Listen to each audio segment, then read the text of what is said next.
What's going on, football fans? It's me, J.R. Clark, back again with another Pound for Pound ATL Live. Joined as always by my co-host Jonathan Holder. Jonathan, what's going on, brother? Doing great. I actually forgot to mute something real quick. Hold on. Oh God. Oh God, Oh God. Oh God.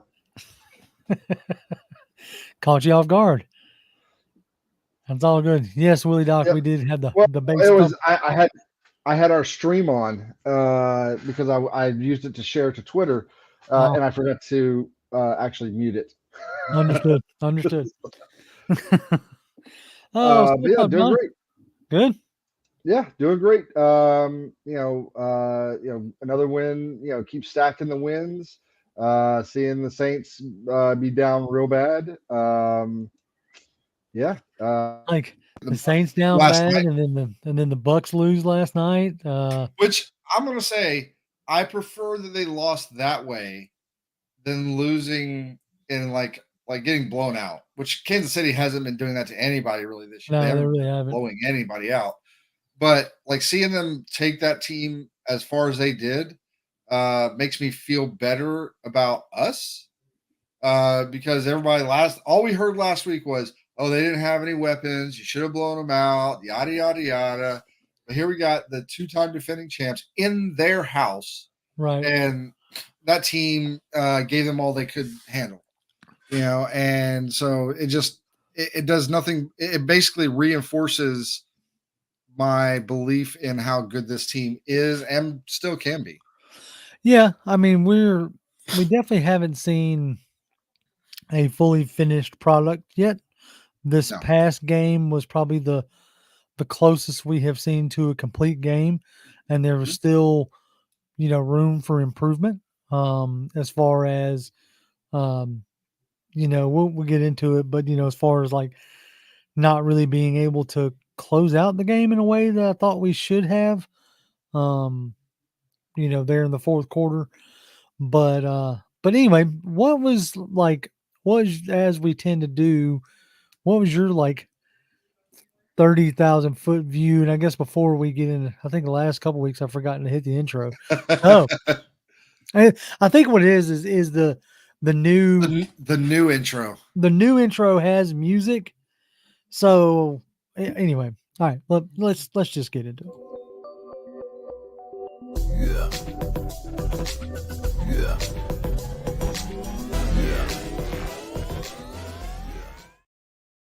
Anyway, so Now what we was are into it. yes, now we are fully committed, fully into it. We're fully here and engaged. Um, what was your like, 30,000 foot view of the game? Like, what did you when the clock finally struck triple zeros and we had the final? We win the game. What Right. was Jonathan's thoughts? That was even with the late touchdown, was there some anxiety there? Was there some PTSD from a few years back when we were kind of in a similar situation, and we just completely flubbed the onside kick Hmm. scenario?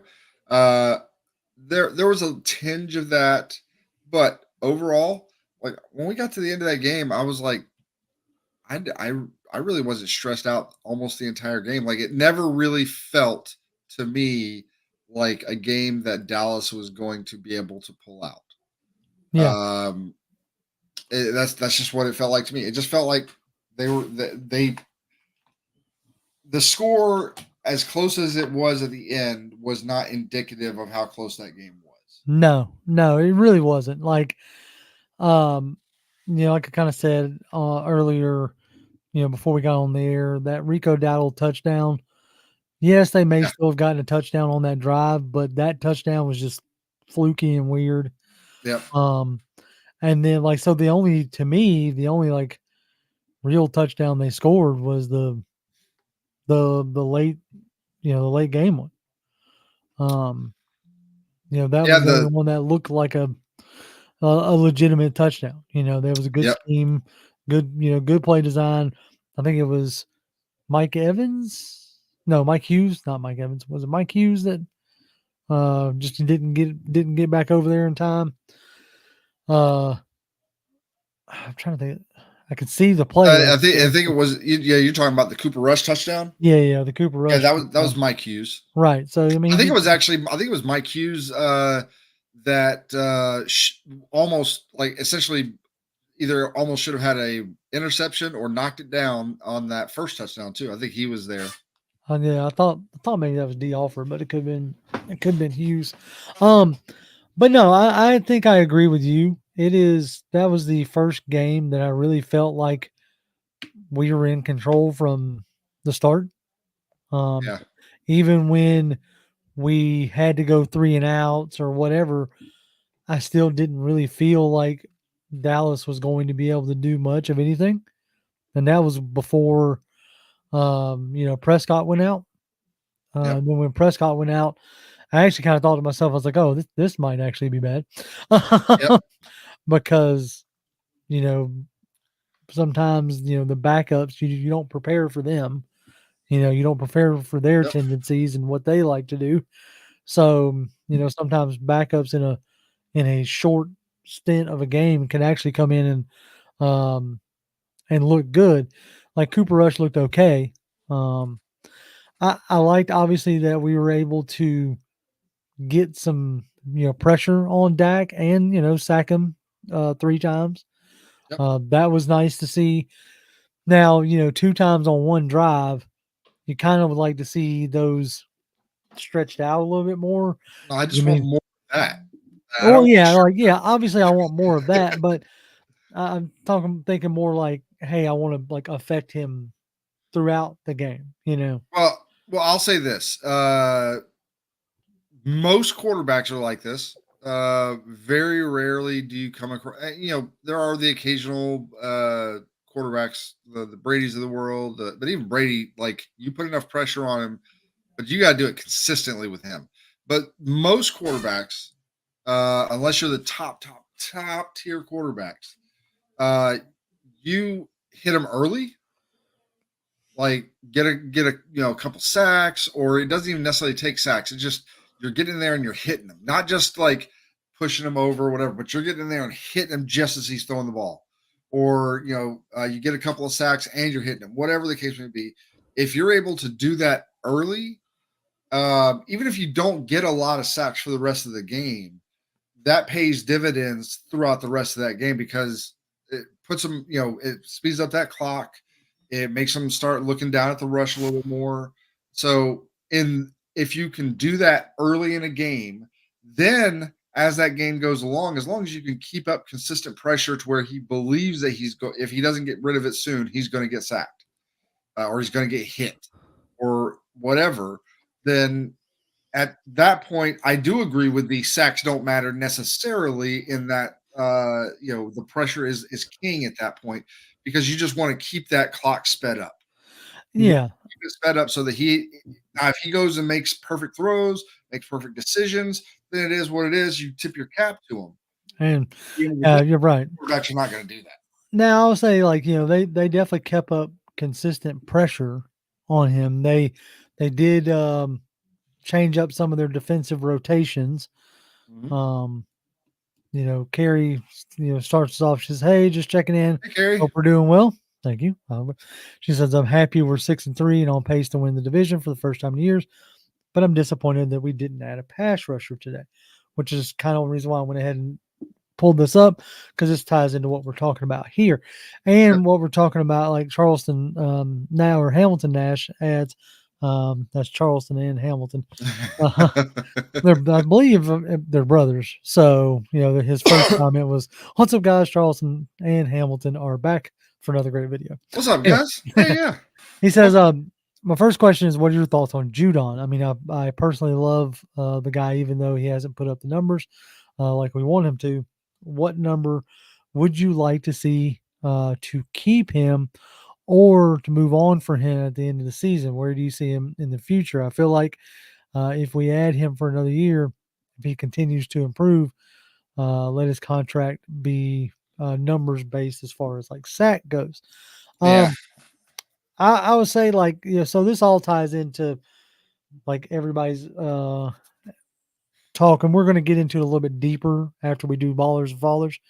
Um, but the performance that you got out of um, the pass rush this past week, is I think more of how they're wanting to do it and how they thought they were going to get it, which is a little bit more scheming and less, these guys more working as a unit, I guess.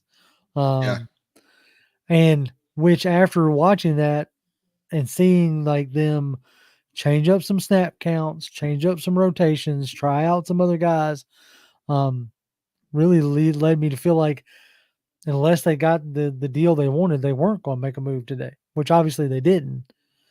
But what did you think of the pass rush success? I mean, obviously, I love seeing it. Right. I'm the guy that as long as you're putting pressure on that QB, I don't need to see 6, 7, 8 sacks in a game.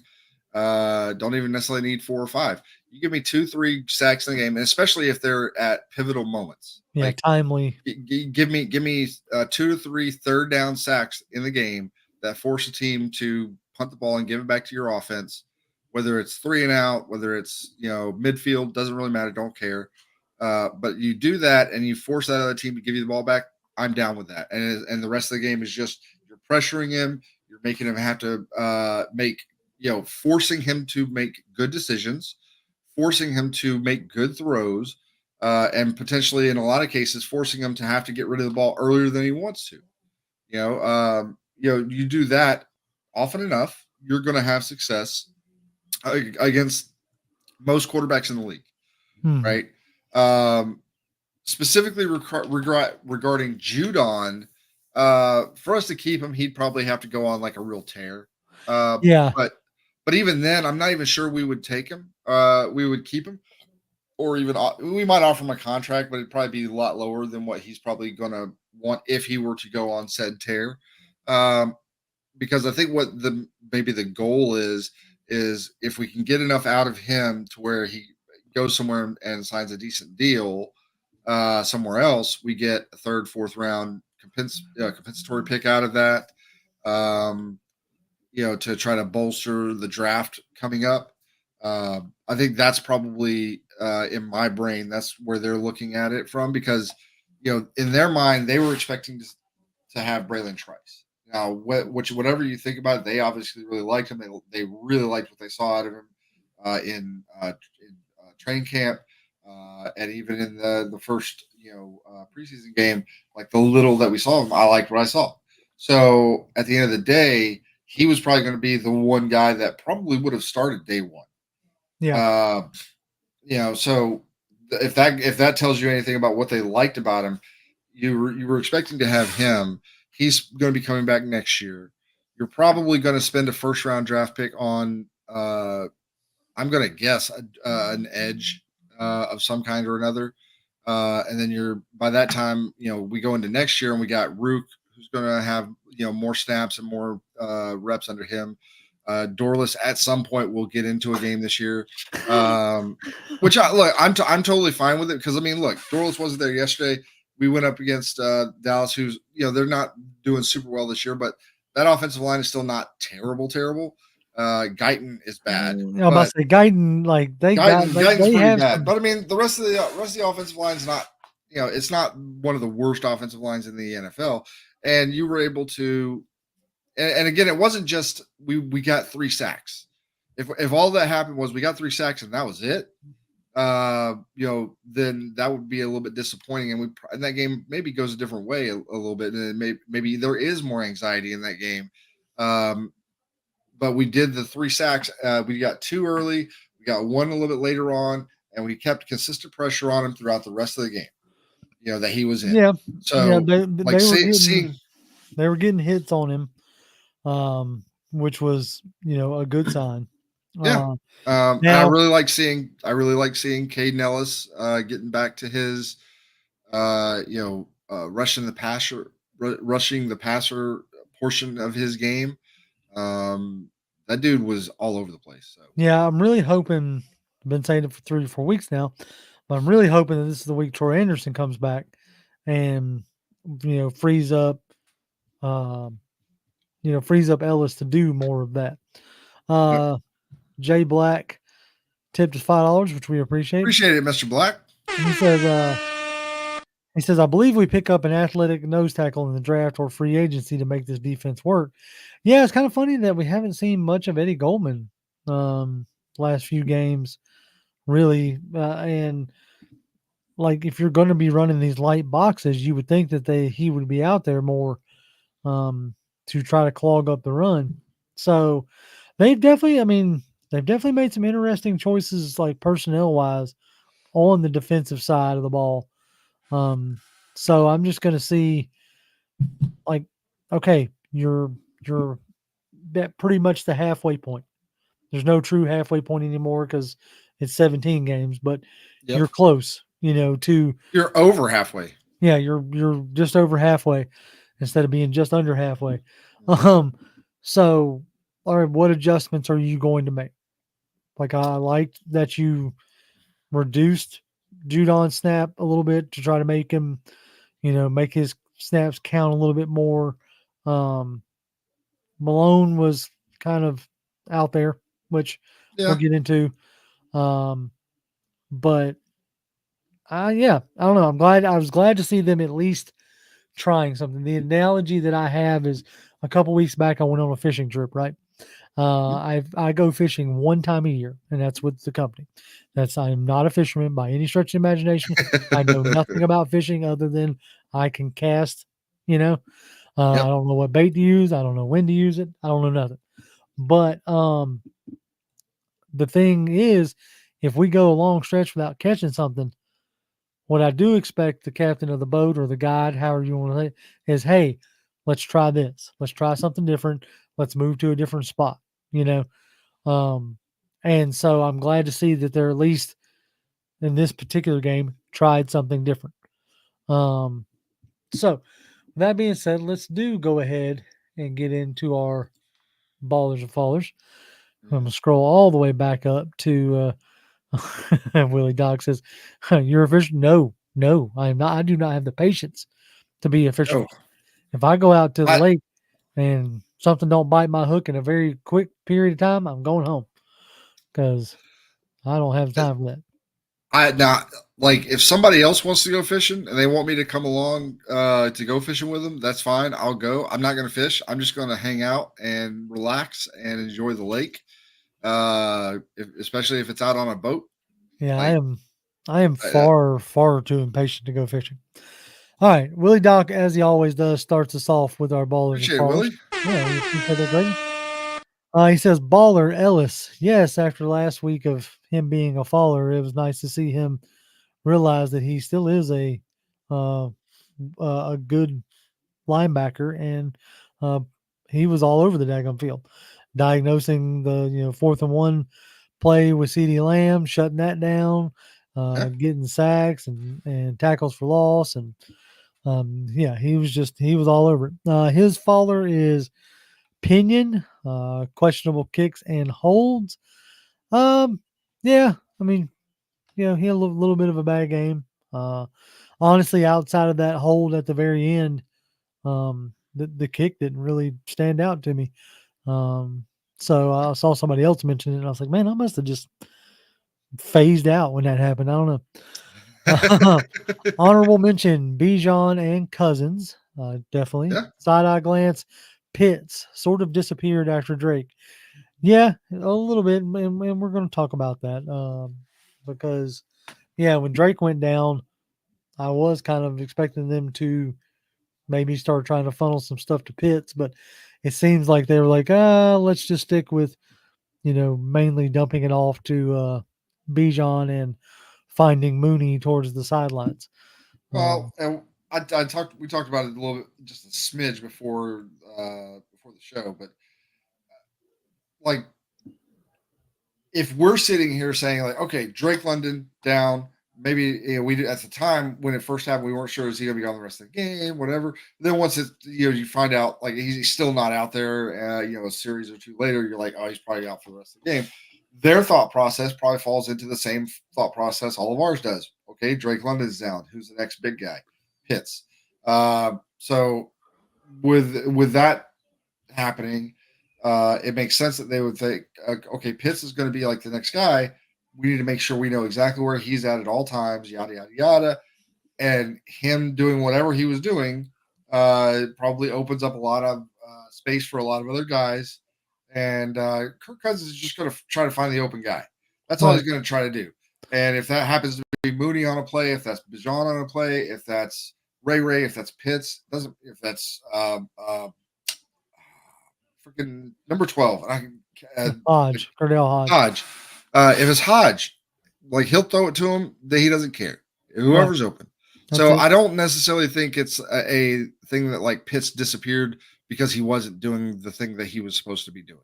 I think it was more a thing of Pitts disappeared because the defense was more like, this is a guy we need to really make sure we're aware of, and he was drawing attention away from Mooney, away from and especially Ray. Now Mooney, if somebody takes their attention off Mooney right now with the way he's playing and way he has played almost the entire season, then joke's on you and you get what you deserve. But if you take your eye off Ray, like, yeah, he's a guy that gets like 2-3 catches a game. He's not a huge factor, but he's a guy that absolutely is perfect for that play that he scored a touchdown on. Everybody goes to the left, he goes to the right. There's single coverage, easy peasy. Right.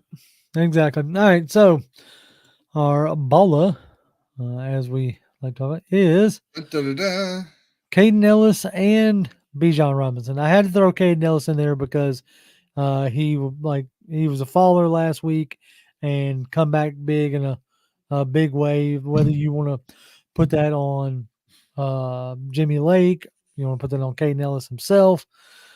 However, whoever you want to put that on, he had an exceptional game to a point where even DJ Shockley's film breakdown this week was on what Caden Ellis did. So, but then also, Bijan Robinson, because for the third straight week, he's over 100 all-purpose yards, and in this particular game, he had, I think, 145 all-purpose yards. Yep. So, like Bijan has been for the past few weeks, like the engine that is keeping this offense like moving forward. I mean, he's like, you throw a swing pass out to him, as long as you don't do it too often, like you don't like force feed it, but it's basically like you're throwing downfield, you're throwing to your receivers, throwing to your receivers, and then you run a play and everybody's covered up and you toss it out to him on the side. He's usually only going to have one guy. It's really, really difficult for one guy to bring him down. Right. And so you're going to get probably minimum like 4 or 5 yards out of anything that he catches. Dude, that one big catch, that 30-something yard catch he had, I mean, he just goes out to be an outlet and is intelligent enough to, keep his eye on, Kirk, obviously. And then Kirk starts to step up and, shake out of a play. And he has the wherewithal to come back inside. Oh, yeah. And, dude, that was just. There was nobody there. No, nobody. And, Kirk dumps it off to him, and 34 yards later. But that's what we all expected from Bijan when he got drafted. Now, it's generally speaking, you don't get that kind of production out of a rookie, but you're starting to see, like, why he was, drafted as high as he was. Like, I'm sure everybody's seen it by now, but that ridiculous play with Saquon jumping over somebody backwards, like, Bijan may not do things like that, but he's in that air, or he's in that realm of with Saquon Barkley, in my opinion. Well, like if you look at it, the two top, and again, this all we say this every time, depends on how much weight you want to put on it, right? Oh, yeah, on PFF. But yeah, PFF, like two top rated running backs in the league per PFF are King Henry is at 1. I think he's at like 90.8 or something like that, and Bijan Robinson at 90.6. Right. So I mean, above Saquon Barkley, above this and that and the other, and so yeah, he's he's been nothing but spectacular for us pretty much the whole season. Right. Exactly. That's 100%. And so, therefore, he's very much uh, a pleasant, like surprise, not surprise, but pleasant that he is living up to that draft hype. Yes. And a lot of times these guys don't do that, especially running backs. And especially not for us, right?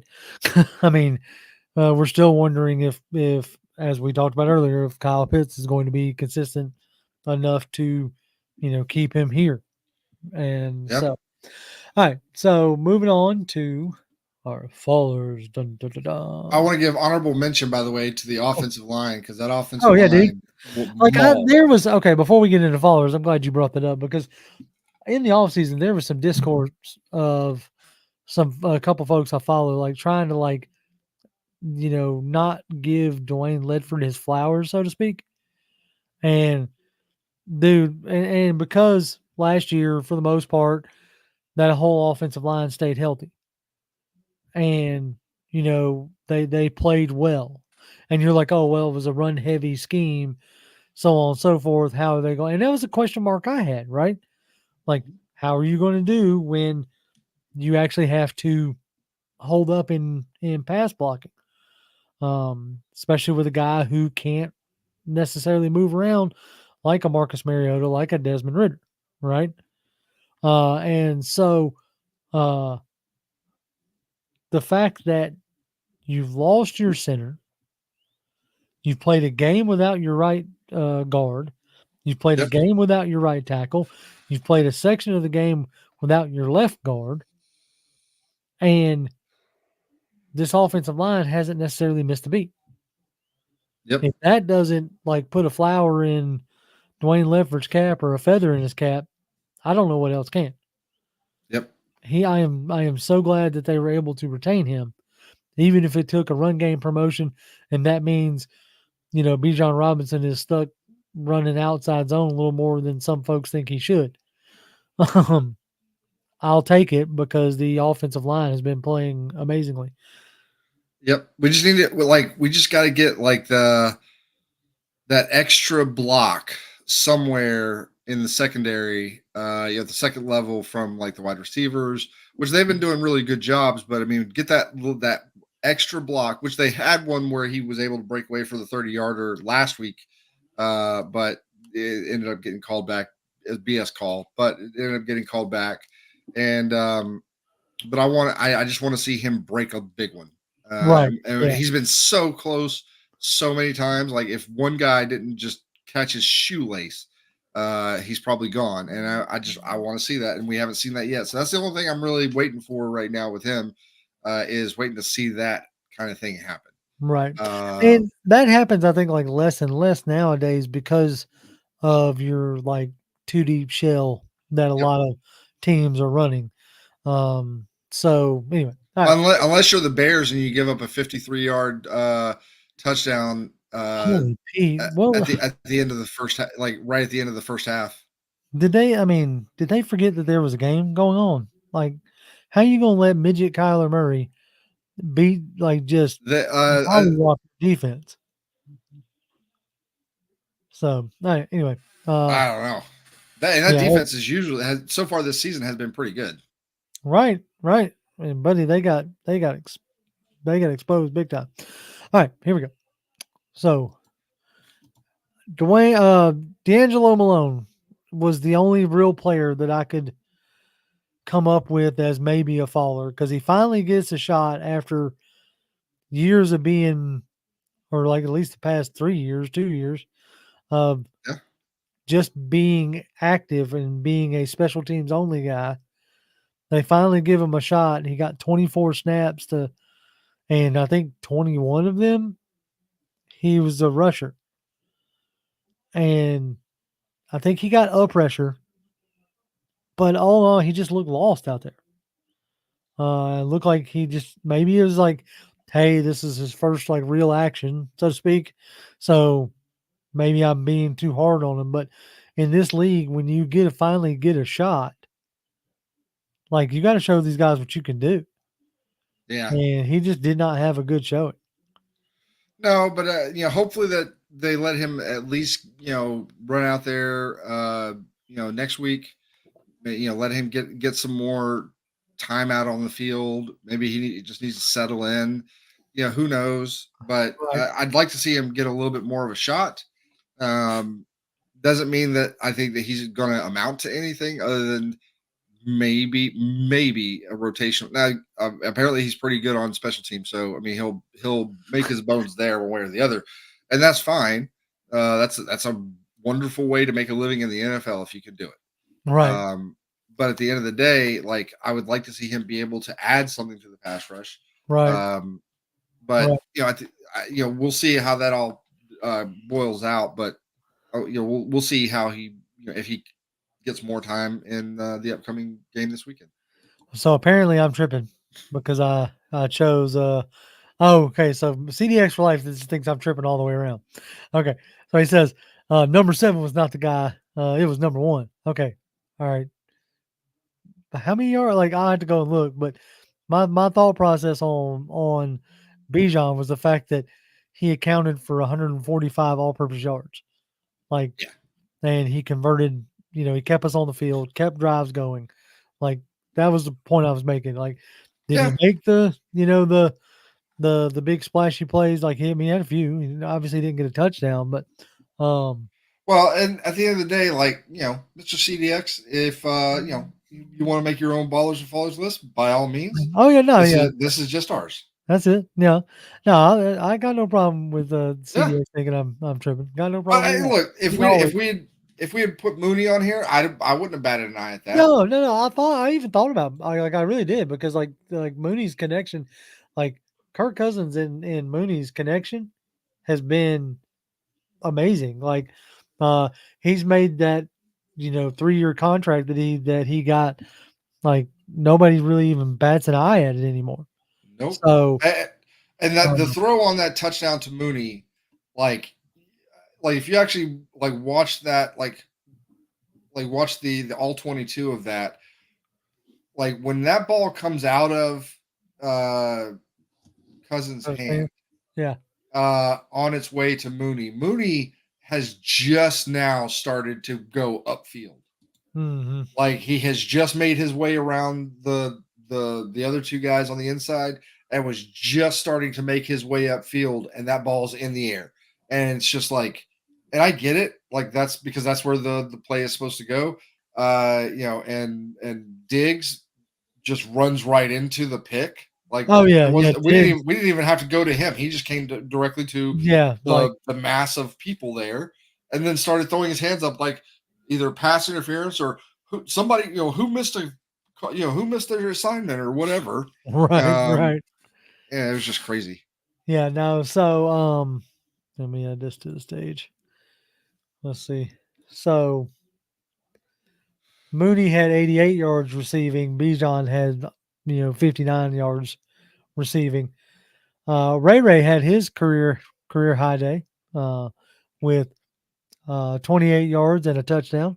That was nice play design as far as, yes, I would love to know like GPS wise how many miles Ray runs in a game because that dude is always in motion. But it was nice to see him get it paid off a little bit. Kind of what you're talking about earlier. Yeah. Kirk Cousins is going to, like, given time, he's going to make it through his progressions, and Yep. he's going to find the open guy.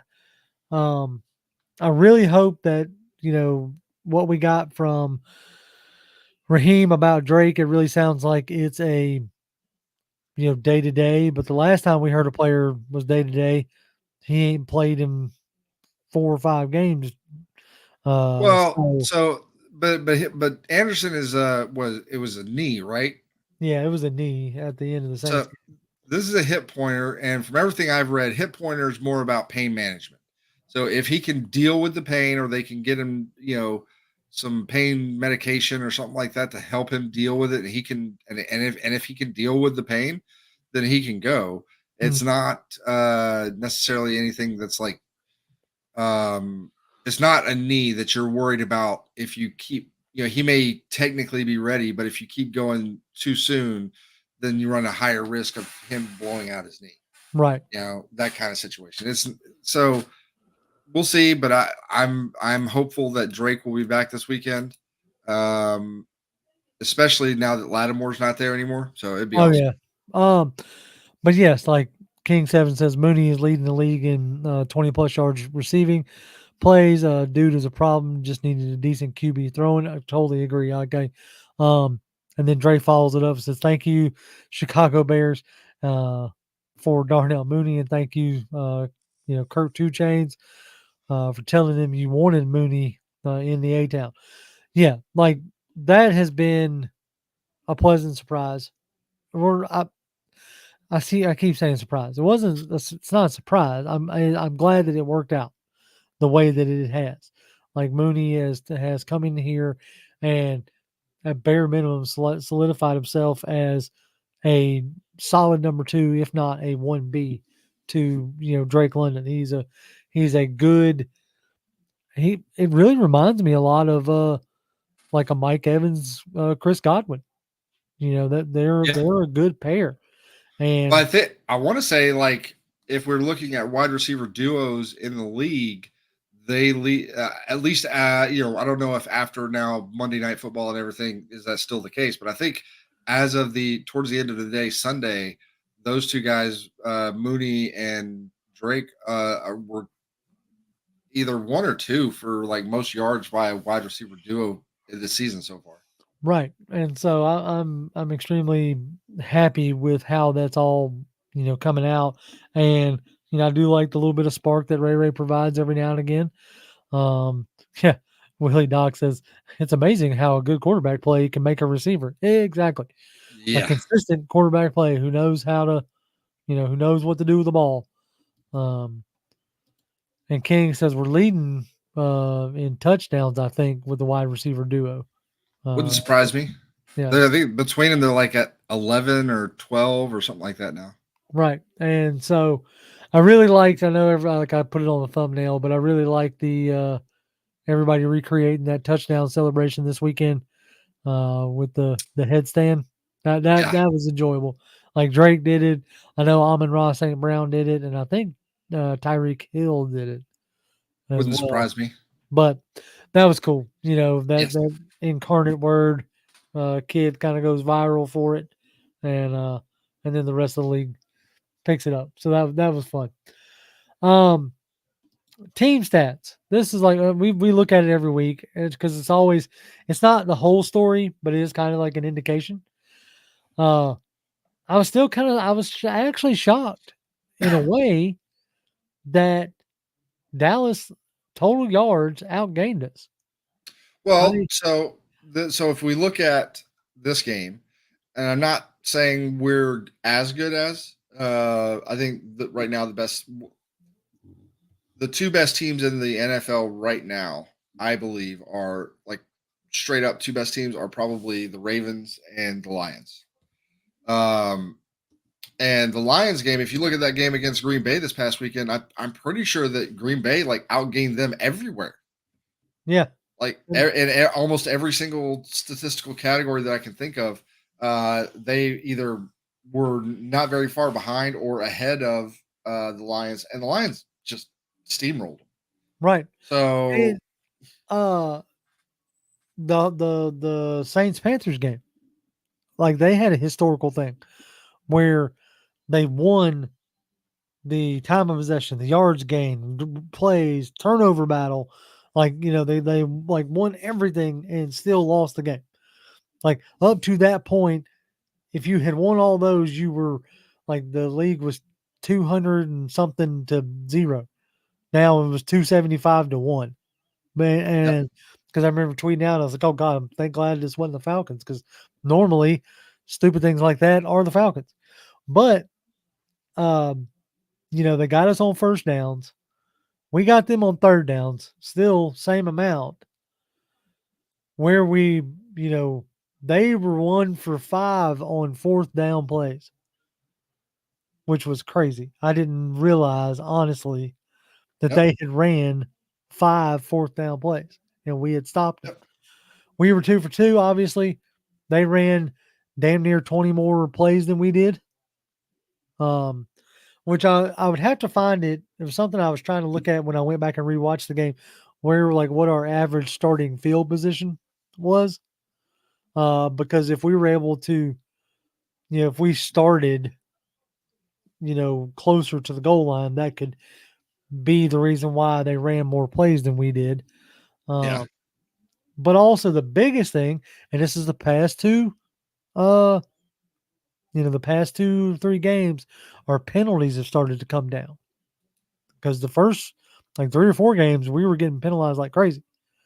But our penalties are starting to come down. We only had 26 yards of penalties, where they had 55. Yeah.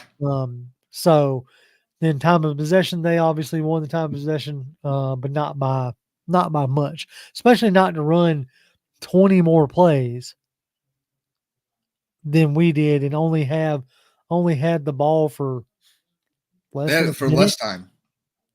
Well, I'm saying they Oh only no, they had it for. for I'm sorry, they had it from. I was looking. I had it backwards. I yeah, apologize. yeah. No, yeah. They had it for like less than a minute more than we did, and ran 20 more plays. So that's yeah. So player stats. We did pretty good in the run game, even though they have like the horrible, like it was still like Dallas came in with the worst rushing team, period. And we still gave up almost 100 yards to Rico Dowdle. So Well, like I'll say this. Like, you know, I know it shows up in the run game, but like QB scrambles, I'm not gonna.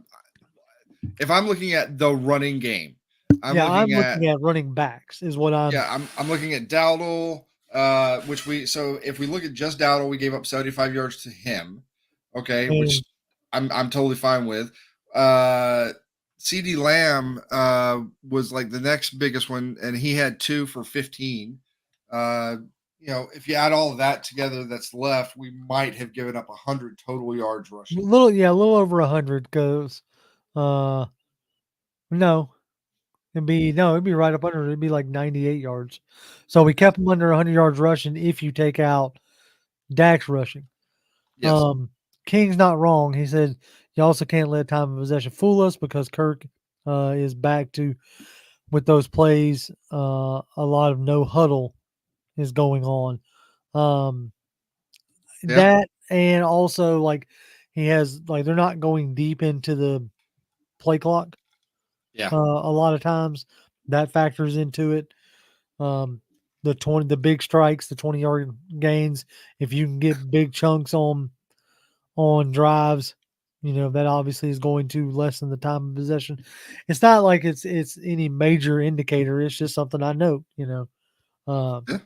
Normally speaking, because I'm curious now to let's see, um, Saints versus Panthers. Because I'm curious now, because it was something ridiculous. Team stats. Let's What, see. what are you Yeah, looking at again? this is the Panthers and Saints. They outgained them by a ridiculous amount Yep. on every aspect. First downs, third downs, fourth downs, total plays. They were the same on sacks allowed. And then they had him by like, he throws an interception. But here's the thing: penalties. Yep. 100 yards in penalties. So that was a big deal for them. But that's who we got next, right? Is we have the Saints. They just fired their head coach Yep. in Dennis Allen.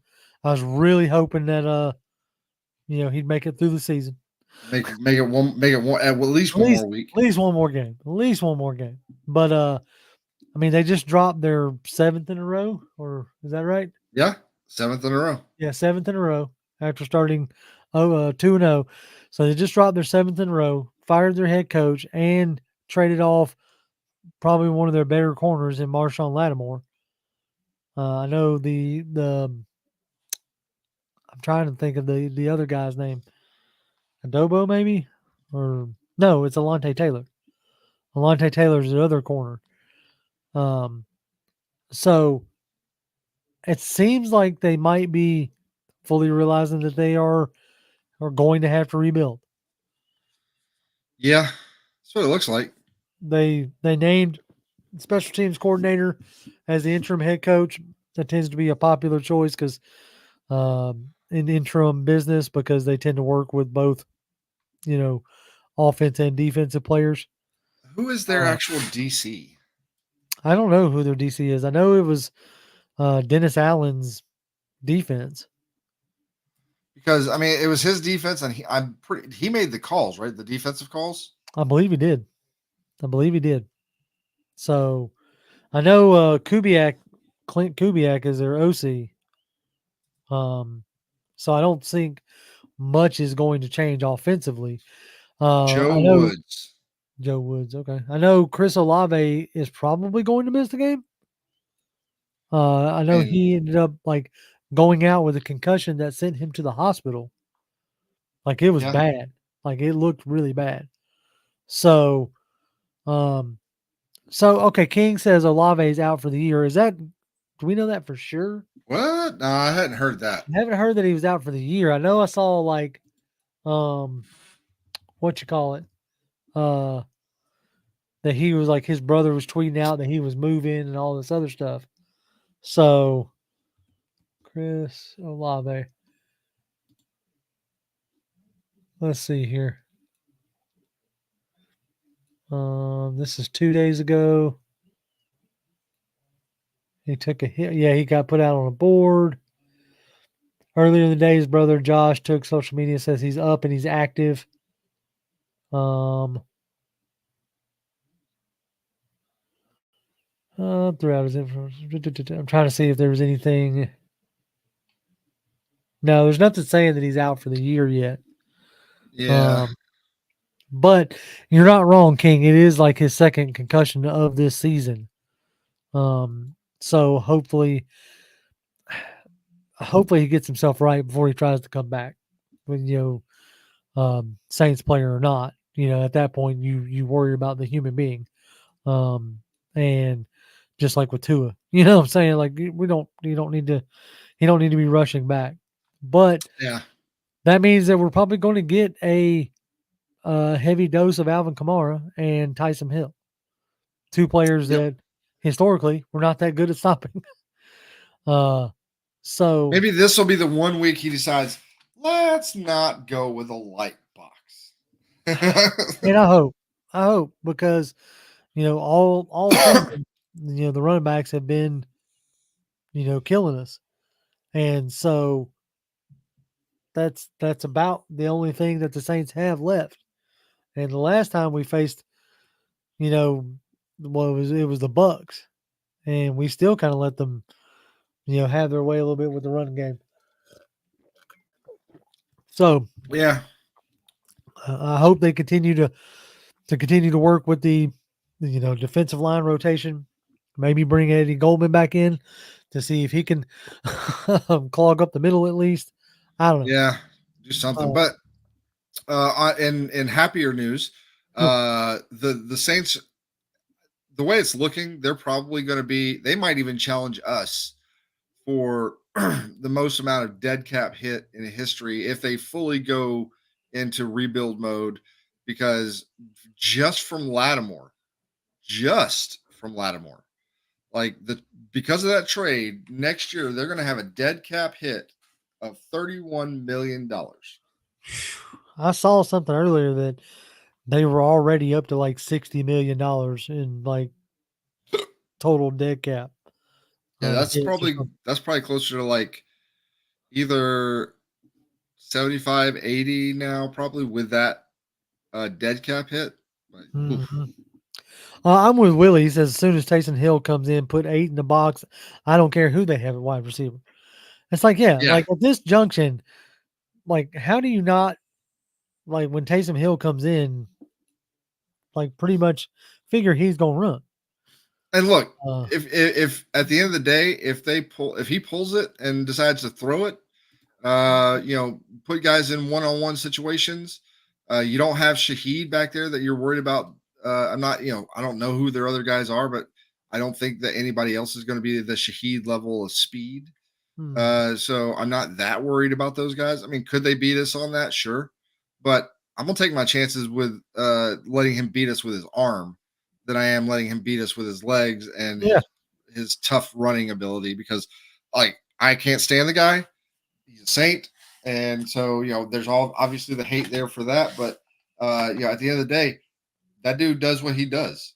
Yeah, no, And like he's a I tough guy can't to bring down. right. I can't hate the effectiveness on the field. I just hate that he plays for, the Saints. And you know what I'm Yep. saying? And we, even though everybody and their mother knows what's coming, we can't ever seem to stop it. And that's the part that's like absolutely aggravating and frustrating. Um, it's about as frustrating as, not adding a pass rusher at trade deadline today. But Yeah. so let's touch on that for a few minutes because at this point we hadn't been long, played the Saints. Somebody was asking about like, keys to victory, play action with Robinson and Algier. Keys to victory is to realize what they're going to do on offense and do what you can to stop them. If you can get to Derek Carr, he'll throw you the ball. Yes. Like straight up and down. If you can get to Derek Carr, rattle him. Yes, King Shaheed is out. I think he's on IR. I think he yeah, I like think broke his leg or something like that. he's out for the season if I ain't mistaken. But yeah, um, you know, if you can rattle Derek Carr, he'll throw you the ball. We Yeah. should, and as I've been saying for the past couple weeks, that's the calling card of our defense right now is getting timely turnovers. We didn't get any turnovers this past week, but we didn't really necessarily need them. I'm not saying we're going to need them this week because the Saints are a bad team as well. We just Yep. need to not let them hang around. But as always, it's a division rival. It's like it's our rival. So anytime it's a rival game, no matter if the team is bad. Yep. I don't Uh, know how many times I saw Miami Dolphins when they were horrible. We had the Miami Dolphins a few years back. This is quite a few years back now. This is like back in the either late 2000s, like aughts or yeah. early teens. At one point, they like literally didn't have a quarterback. And so they ran the Wildcat the entire game Yep. against the Patriots, who I think probably either went to the AFC Championship game or went to the Super Bowl that year or something, but they were in the playoffs at the very least. They ran the Wildcat the whole game and beat the Patriots. And the Patriots knew what they were going to do, and they still ran it down their Good throats, job. and they won him. They Yep. won. So like divisional games, Or especially when you have teams that have like the Patriots were a known quantity at that time, and you saw them twice a year. You had plenty of film on them. You knew a lot of what they were going to do, all that kinds of stuff. And the same thing here. Now we maybe have a little bit more of a advantage because we've played them one time, but they still that was even before really like Cousins kind of really settled in. yeah, I mean, you So beat them without getting an offensive touchdown. yes, And so like our offense is far and away better than it was when we first matched up with them.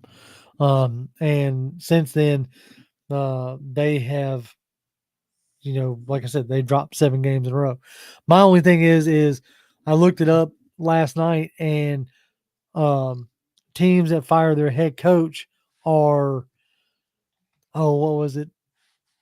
They actually had a winning record the game like after they fire their coach in the past like 10 years.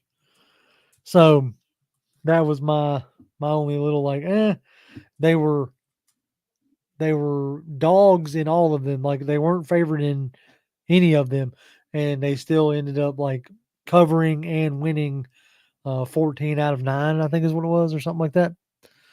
yeah, King says, question. We need to be ready. I know that talking next year. but do we have the best QB in the league? Because I know it's off topic, but Baker is scary. No, dude, Baker's balling. Like, there is like the fact that we were able to sweep Tampa Mhm. in the way Baker's been playing actually makes me feel a little bit better about our team because Yeah. they like the Bucs with their defensive core that's been together for a few years, and now Baker doesn't have to worry in a sense. Like he's comfortable down there in Tampa. He's got his guy Liam Cohen down there calling plays. They're scheming stuff up. Yeah, like we probably got the NFC South this year, but we can't rest on any laurels because No. Baker he's no joke. Like if he wasn't in our division, like say if Baker ended up like staying in LA or something or somehow ended up in the AFC again, I'd be rooting for Baker because like I know he was a cocky little crap when he was in college and then first got into the league, but he's been humbled and has now come out on the other side to me as like a guy who is likable and rootable, other than the fact that he's playing in Tampa. Yep, and it's exactly what I said earlier. Like seeing that, like I didn't watch like a good chunk of that game yesterday or last night. Right. Um, and so like I watched like the first quarter, I think. Then I didn't watch anything until like I want to say the beginning of the fourth quarter, and I was expecting, honestly, I was expecting like maybe for Kansas City to be up by like 10 points, something like that. Not something super crazy, but I figured they'd probably be up by 10 points. And then I get to the fourth, I get back into it, and it's like 17-17. And then watching how that game ended, going down and scoring that touchdown and getting it to OT, all this other stuff. Like I said, seeing that, I'm glad they lost. I'm Yeah, really yeah, glad. obviously, As much as obviously. I want the Chiefs to lose, and I want Patrick Mahomes to not win another Super Bowl this year, and all this other stuff, I just because it's boring to me seeing. A The lot of people same. be like, a lot of people are gonna be like, but it's history if he does it 3 times in a row, and all. I'm like, I don't care. Right. It's boring to me. I just I recognize his ability. He's a great quarterback. All this other stuff. I need somebody else in the Super Bowl, or I need somebody else to win it this year besides Patrick Mahomes. Okay, if that's Cousins, I will be extremely happy. But if it's as long as it's anybody else, to be honest, like the next team up that I would like to see actually at least make it and or win the Super Bowl out of the AFC would be the Bills. Like I really want to see the Bills, like Josh Allen. I really like Josh Allen, and I'd really like to see him. And I have no problems with Lamar either. Like I'd be No, happy with either one of those guys winning the Super Bowl, or at least making it to the Super Bowl and denying the Chiefs the ability to even try it. I I would love to see the Bills go, just because like their fan base with the 4 straight Super Bowl losses. Like I couldn't even imagine that. Like, and Oof. they seem to just have a really good fan base. Like Yeah, you the Bills always hear Mafia, about, man. right? You always hear about Bills Mafia, donating to this charity and that. So just their fan base in general seems like a good fan base. I would love to see them win if it's not the Falcons. Let's see. CDX says, "Will I be wrong for asking for more from the line because the running backs got to make 2 guys miss before going north?" Um, I don't know. Like, there's been like plenty of holes. I really like what they do with Charlie Warner being the like almost pulling guard or leading Yeah. lead blocker through the hole. I like that. But I mean, we can always ask for more. Like I would like to see. I think Ryan Newsel has been playing well, but I'm interested to see when Drew Dahlman can come back because I think Dahlman executes those second level blocks a little better. Um, and there are times that you even saw in the like with the Carl Lawson sacks that you know Chris Lindstrom's having to like help a little bit more with Newsel than he did with Dahlman. So that's something that I think when Dahlman gets back, that improves it even more. It sounded like, oh, is it not showing? What the crap? There it is. Uh, it says, I hope 97's okay. It sounded like he was okay. Sounded like, again, Yeah. day to day, just about uh, managing the pain, so at that time they Well, didn't. as far as Grady goes, that was more of a he felt something in his Achilles. They pulled him for precautionary reasons. He went and got an MRI, found no structural damage, no anything like that. So he'll probably get some rest days. He may or may not play, suit up and play this game coming up. They may hold him out a game just to give it some extra time. But Mhm.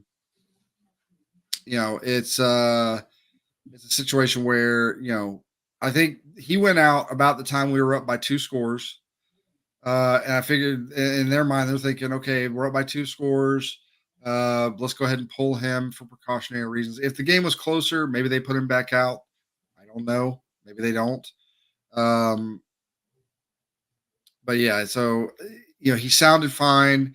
MRI sounds like it came back good for that, and so forth. And as far as AJ, I remember seeing that like AJ did go out.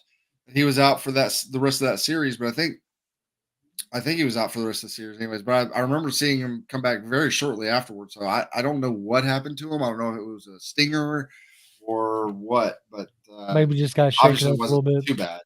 Right. Yeah. Um, and then let's see.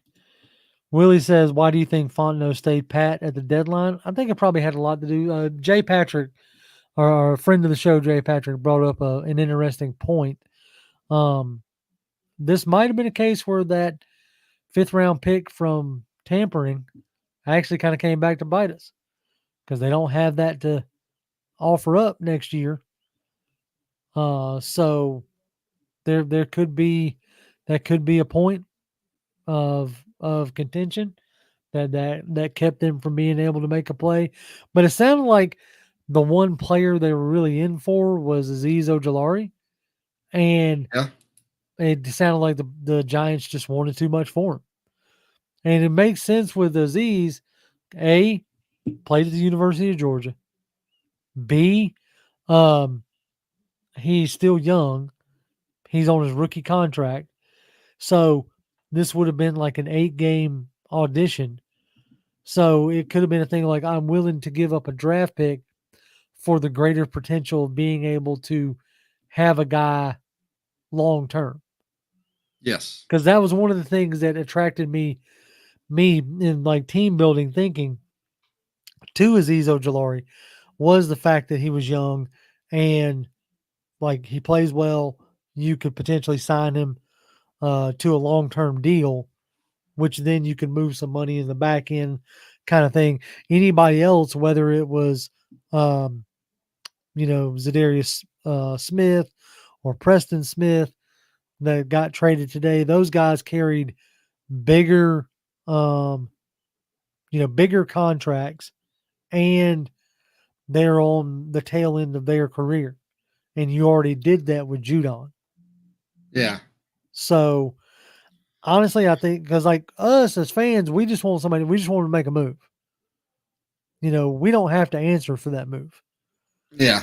That's something that I've thought about quite a bit. Like the Van Jefferson didn't work out. Byron Edwards didn't work out. So it's not like uh, Terry hasn't tried this before in season. Yeah.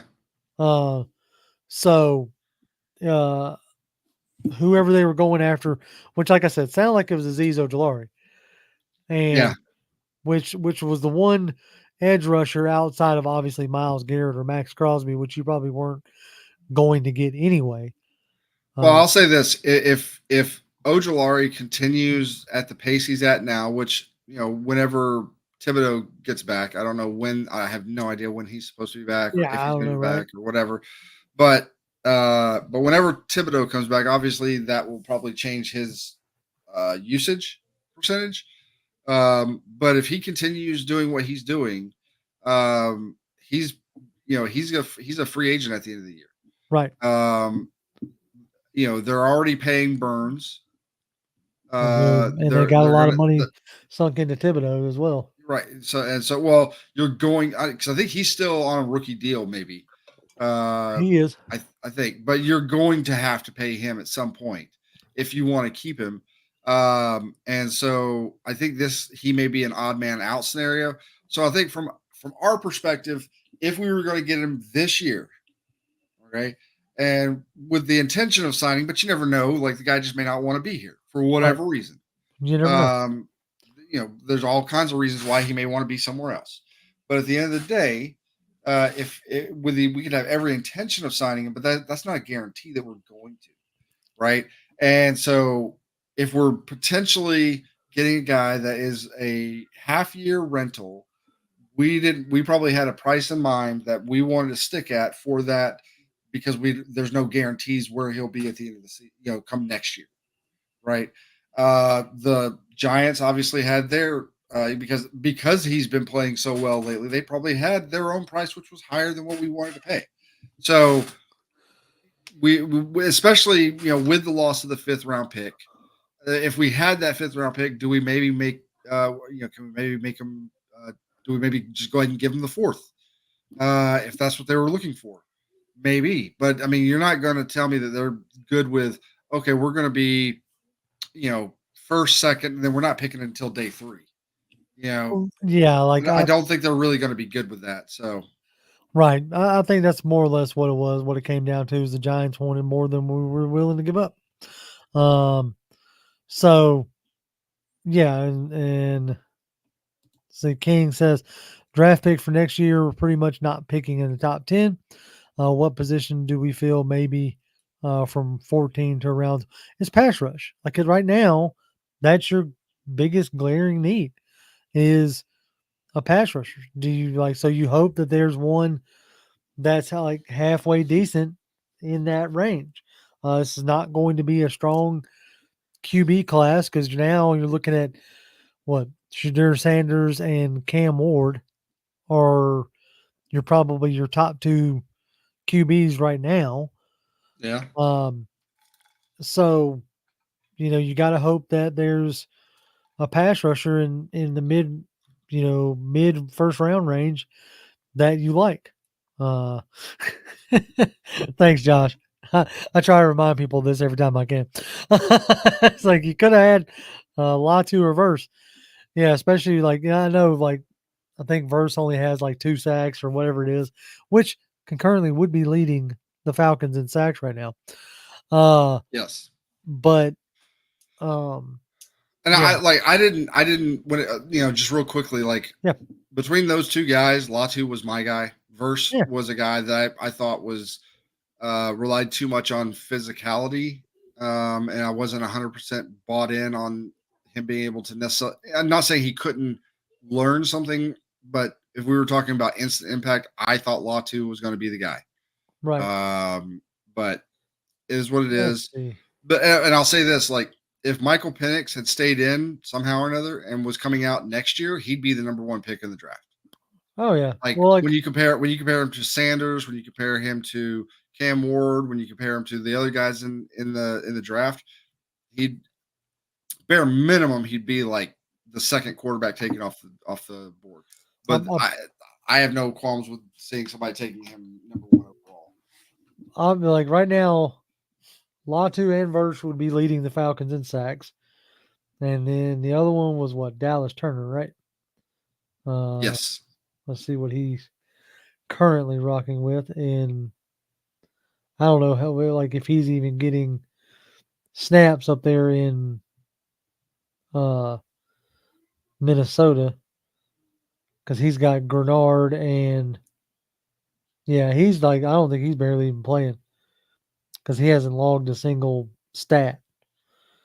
So I don't know what he's Turner hasn't really done much anything yet, but Latu and Verse are both making their presence felt in a rookie campaign. So I don't know. We'll see. Obviously, nobody's going to complain about Penix per se because Kirk's playing well. And then, like, we half the time I even forget Penix is on the team. So, and hopefully with what you're seeing with Bryce Young and Will Levis and Caleb Williams and all these other guys, that maybe we'll come out looking like geniuses with Penix. Who knows? If Brandon Price comes back next year and starts playing well, I'm gonna sit here and crow a little bit, and that's because I said if I was going to take, the two guys that I would have wanted out of this past draft, if we were going to go quarterback, was Jaden Daniels. I honestly thought, like, if I was only going to pick the one guy, it would have been Jaden Daniels, and my next pick would have been Penix. right? Like, those were the two guys that I would have wanted out of this last draft. I'm not saying Caleb Williams can't be a good quarterback, but right now his, some of the decisions that he's making are kind of iffy. But also, like, that offense and that offensive coordinator, who, former offensive coordinator now, just not doing him any favors. So no, yeah. So either way, all right. Well, I think that's going to wrap it up for us this evening. We thank y'all for spending your something to eat. There you go. We thank y'all for spending your evening with us. Just want to let y'all know that we appreciate y'all as always because y'all are amazing. We would be doing this just over a private Discord if it wasn't for y'all. So we thank you for it. As always, you can follow me on Twitter. I'm at Grimm1128, GRIMM1128. Jonathan. At Jonathan M. Holder, come by and say hi. There you go. Hopefully we'll be talking about a sweep of the Saints on Tuesday. That would be a great to start this to go into the next week with. Yep. And so we'll be back, same pound for pound time, same pound for pound channel. As always, Falcons fans, rise up. Rise up.